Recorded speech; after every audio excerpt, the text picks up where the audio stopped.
नमस्कार मंडळी, शीतल दराडे यूट्यूब चॅनलमध्ये सर्वांचं मनापासून खूप खूप स्वागत. श्री स्वामी समर्थ.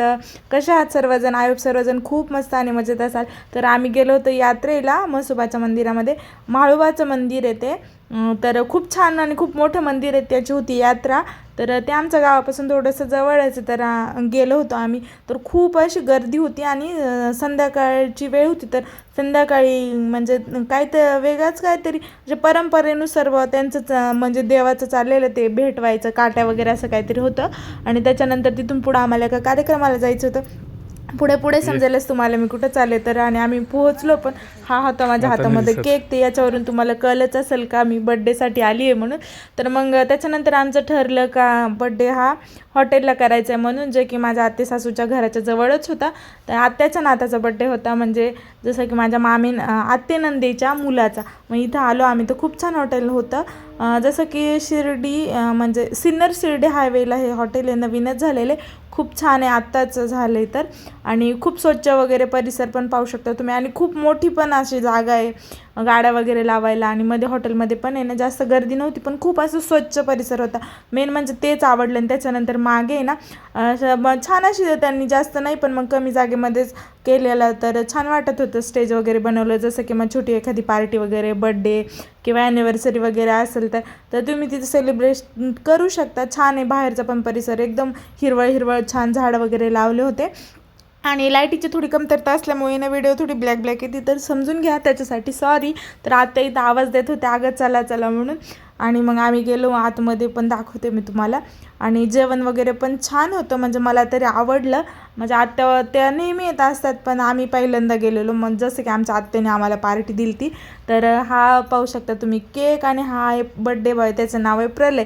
तर सगळ्यांनी त्याला भरभरून विश करा बड्डेचं.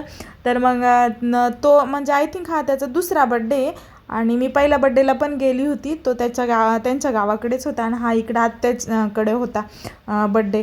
तर मग औक्षण वगैरे केलं आम्ही इथं. मग मीच पहिल्यांदा ओवाळलं. आम्ही म्हणत होतो त्याच्या मम्मीला तुम्ही ओवाळा, पण त्या बोलल्या नाही नाही तुम्ही ओवाळा. मग आम्ही औक्षण वगैरे केलं. तर बड्डेला आहे ना जायचं म्हणजे सकाळपासून ठरलेलं नव्हतं, कारण कारभाऱ्यांना काम होतं त्याच्यामुळं. मग आमचं अचानक ठरलं. तर मग तिथं आम्ही यात्रेला पण जायचं होतं आम्हाला. मग आम्ही यात्रेला पण गेलो. त्याच्यानंतर मग आत्याच्या घरी गेलो. तर इथं ना कारभाऱ्यांचं काहीतरी जोक चाललेला, तर पोतीवरून सोन्याचा. तर मग त्याच्यामुळे आम्ही सगळेजण हसत होतो. तर आम्ही यांच्यामध्ये गेलो ना, तर वेळ कसा निघून जातो कळतच नाही. खूप हसी मजा, खूप मजा मस्ती असते. कारण त्या माझ्या ननंदबाई आहे, मी त्यांची वहिनी म्हणून. मग इथं आत्याने पण ओवाळलं, मग हे बड्डे बॉयच्या मम्मीने पण ओवाळलं. आणि त्याच्यानंतर ह्या माझ्या छोट्या ननंदबाई वैष्णवी, जे की बड्डे बॉयची आहे मावशी. त्याच्यानंतर परत अजून एक छोटी त्याची मावशी काव्या, त्यांनी पण औक्षण वगैरे केलं. आणि त्याच्यानंतर मग त्याला बड्डे वगैरे विश पण केलं सगळ्यांनी, छान छान ब्लेसिंग वगैरे दिलं. आणि त्याच्यानंतर केक कटिंग झाला. तर या सगळ्या कार्यक्रमामध्ये कारभारी पण आहेत, पण मग ते सध्या कॅमेरा बॉय बनलेले आहेत. आणि त्याच्यानंतर इथं मग मागवलं होतं स्टार्टरमध्ये खाकरा. तो छान होता. आणि जेवण पण छान होतं. 2-3 भाज्या मागवल्या होत्या, ते की आत्यांनीच मागवलं होतं. त्यांना खूप एक्सपिरियन्स आहे हॉटेलमधला, त्याच्यामुळं नाही का मग त्यांनीच मागवलं. तर छान होत्या भाज्या, आम्हाला पण आवडल्या. तर मग इथं आम्ही जेवण वगैरे केलं. तर इथं चाललेलं का म्हणजे जोक चालला होता आमचा. आणि त्याच्यानंतर इथं ना त्यांनी खूप छान असं एक स्पॉट बनवला आहे, सगळ्या कुंड्या. तर छान वाटलं. जेवण वगैरे झालं, मग इथं आमचा सुरू झाला परतीचा प्रवास. तर व्हिडिओ आवडला असेल तर नक्की लाईक शेअर सबस्क्राईब करा. छान छान कमेंट पण करा. व्हिडिओला भरपूर सारं असं प्रेम द्या. व्हिडिओ 4-5 दिवसापासून येत नव्हता, माझी तब्येत बरोबर नव्हती, त्याच्यामुळं भेटूया नवीन व्हिडिओसोबत. तोपर्यंत